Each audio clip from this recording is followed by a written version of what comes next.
Hello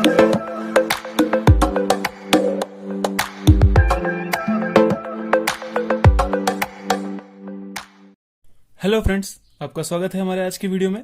ठीक, तो मैंने आपसे कहा था कि हम बोर फेल कैसे हुए थे वो देखेंगे, लेकिन उसके पहले हमें प्लांक थ्योरी पढ़नी पड़ेगी। ठीक, वो भी इंपॉर्टेंट है।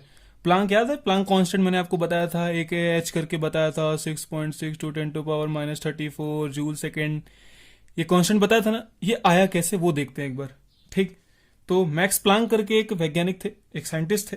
ठीक, अब उन्होंने बताया जैसे जो वेव है, वेव जैसे कोई इलेक्ट्रोमैग्नेटिक वेव है, जैसे कोई भी वेव है, ठीक, जैसे सनलाइट ही है। ठीक, उन्होंने क्या बताया? सबसे पहले तो उन्होंने जो थियरी दी उसे क्वांटम थियरी भी कहते हैं। उनकी जो क्वांटम थियरी थी वो क्या कहती थी कि जो लाइट है, उनका मेन मोटिव यही था कि जो लाइट है, लाइट मतलब क्या, जैसे कोई भी इलेक्ट्रोमैग्नेटिक वेव है, इलेक्ट्रोमैग्नेटिक हो कोई भी वेव है, मैं उससे जस्ट लाइट ही बता रहा हूं, कोई भी वेव है वो क्या है? पार्टिकल है। अभी तक हम क्या पढ़ रहे थे? जो लाइट्स है, ठीक, वो वेवलेंथ है, मतलब वेव है, सॉरी वेवलेंथ नहीं, वेव है। हम यही पढ़ रहे थे, याद है? इलेक्ट्रॉन किसी में से जब निकल रहा था तो वो हम उसे वेव बोल रहे थे। ठीक, ऐसे जो सन है उसमें से जो लाइट निकलती है उसे उन्होंने क्या कहा कि वो पार्टिकल्स है। ठीक, उन्होंने क्या कहा? They are made up of tiny packets of energy. उन्होंने यही कहा कि जो वेव है, ये जो वेव है वो छोटे छोटे पैकेट्स, एनर्जी के पैकेट से बनी हुई है। मतलब उन्होंने कुल मिला के क्या कहा कि जो लाइट्स हैं वो पार्टिकल हैं। उन्होंने यही कहा। ठीक, अब ऐसा समझिए कि अब जैसे ये कोई पार्टिकल है, पार्टिकलों का एक तरह से देखा जाए तो समूह है ना? समझ में आ रहा है कि नहीं अभी तक मैं क्या बोल रहा हूं?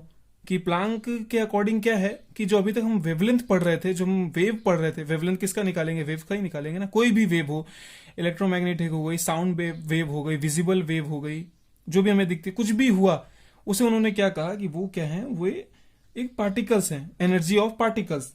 दे आर, मैं लिख देता हूं, they are made up of tiny packets, tiny packets of energy, है ना? उसे उन्होंने क्या कहा? फोटोन कहा, फोटोन कहा या क्वांटा कहा। फोटोन से समझ में आया होगा, है ना? उन्होंने यही कहा कि जो ये वेव्स हैं, कोई भी वेव्स, ठीक, जिसे लाइट ही आप समझ लो, लाइट ही आप समझ लो। ठीक, उन्होंने कहा कि वो क्या है? They are made up of tiny packets of energy. वे बनी है छोटी छोटी पैकेट्स है एनर्जी की, छोटे छोटे एकदम। ठीक, वो टकराएंगे आपस में, फिर और ऐसे पैकेट्स बनेंगे, उन्होंने ये कहा। ठीक, तो उनके अकॉर्डिंग अगर जैसे अभी कोई वेव है ना, अगर उसकी फ्रीक्वेंसी एफ है, उसकी अगर फ्रीक्वेंसी एफ है तो उस वेव की एनर्जी क्या होगी, है ना? जैसे लाइट ही ले लो, जैसे मान लो लाइट है ना? लाइट में अगर फ्रीक्वेंसी एफ है तो उसकी एनर्जी क्या होगी? तो ई इज इक्वल टू क्या होगा? एच एफ, है ना? बोल सकते हैं कि नहीं? आराम से बोल सकते हैं। अब अगर मान लो इस वेव की फ्रीक्वेंसी मान लो एफ डैश है, कुछ भी है, एफ डैश है, तो इसके लिए क्या होगी energy? E is equal to H F dash. मतलब जो प्लांक कांस्टेंट है इनटू, जो मतलब जो प्लांक के अकॉर्डिंग जो उनका कांस्टेंट है, इनटू तरंग दैर्ध्य। तरंग दैर्ध्य मतलब यही फ्रीक्वेंसी को तरंग दैर्ध्य कहते हैं हिंदी में। ठीक, तो ये हमारी लाइट है। लाइट मतलब मैं सब कुछ काउंट कर रहा हूं उसमें। हाँ, इसे अल्ट्रा वायलेट, मतलब वही अल्ट्रा वायलेट वेव भी हो सकती हैं, इंफ्रारेड वेव भी हो सकती हैं, कोई भी वेव्स हैं। अभी तक हम वेव पढ़ रहे थे, लेकिन अब प्लांक क्या कह रहे हैं कि वेव बने हैं, they are made up of tiny packets of energy. वो ऐसा बोल रहे हैं, समझ में आया? तो जैसे ये एक वेव है, मान लो अल्ट्रा वायलेट है, इंफ्रारेड है, कुछ भी है, तो ये बनी किससे? छोटे छोटे एनर्जी के पैकेट से। ठीक, तो अगर इस वेव की फ्रीक्वेंसी एफ है तो इसके लिए एनर्जी क्या होगी? E is equal to H F. अगर इसके लिए एफ डैश है तो ई एच एफ डैश। कई बुक्स में म्यू भी लिखा रहता है, ठीक है ना? ऐसा म्यू भी लिखा रहता है, तो ई इज इक्वल टू कुछ नहीं, एच म्यू हो जाएगा। एच म्यू भी पढ़ते हैं ना इसे, तो ऐसे भी पढ़ सकते हैं। ठीक, तो फ्रेंड्स अब जैसे समझिए कोई भी एक वेव है, अभी तक तो अब तो उसे बोल दिया गया कि वो पार्टिकल्स है। ठीक, मैंने अभी बताया आपको कि टीनी पैकेट्स ऑफ एनर्जी। ठीक, अब जैसे कोई भी वेव है, उसके लिए इंपॉर्टेंट चीजें क्या होती हैं? एक होती है लैम्डा, ठीक, यानी वेवलेंथ, फ्रीक्वेंसी और उसकी वेलोसिटी। ये तीन चीजें कोई भी वेव के लिए, कोई भी लाइट के लिए इंपॉर्टेंट चीज है कि उसकी वेवलेंथ क्या है, उसकी फ्रीक्वेंसी क्या है और उसकी स्पीड क्या है, और इसके बीच में रिलेशन क्या होता है? v is equal to F lambda. ये इनके बीच का रिलेशन होता है। v क्या है? स्पीड ऑफ वेव, वेव की स्पीड है, ये क्या है, फ्रीक्वेंसी है, फ्रीक्वेंसी, और ये क्या है, वेवलेंथ है। समझ में आया?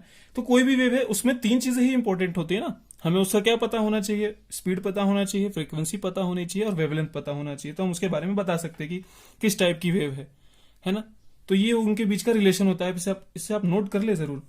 ठीक, अब इधर से अगर हम फ्रीक्वेंसी निकाले तो क्या हो जाएगा, v बाय लेमडा।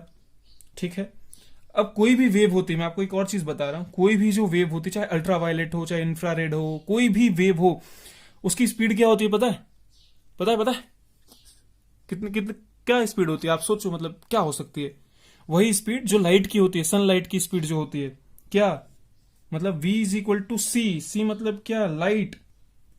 कोई भी वेवलेंथ, मतलब मैं कुछ भी बोल रहा हूं, कुछ भी नहीं बोल रहा हूं, मतलब जो स्पीड है मतलब कोई भी जो वेव है, ठीक, चाहे इंफ्रारेड हो चाहे अल्ट्रावायलेट, उनकी जो स्पीड होती है वो स्पीड ऑफ लाइट होती है, स्पीड ऑफ लाइट। ठीक है, तो उसे सी लिखते हैं ना, तो v की जगह हम सी लिख सकते हैं, तो f is equal to C by lambda. अब समझ में आया ना कहां से आया f is equal to C by lambda, बहुत जगह देखते हैं, है ना। तो अब ऐसा समझिए, अब हम जो एनर्जी निकाले थे पीछे, देख लीजिए एक बार, energy E is equal to H F की वैल्यू वहां रख दो, E is equal to H C by lambda, यही डिराइव किया था ना हमने। H क्या है, प्लांक कांस्टेंट, जिसकी वैल्यू मैंने अभी आपको बताई 6.6262 10 to power minus 34 joule second. मात्रक नहीं भूलना, मात्रक हर जगह लगाया करो, ठीक हो गया। प्लांक थ्योरी यही है बस, और कुछ नहीं है इसमें। तो समझ में आया होगा, मैं उम्मीद कर रहा हूं।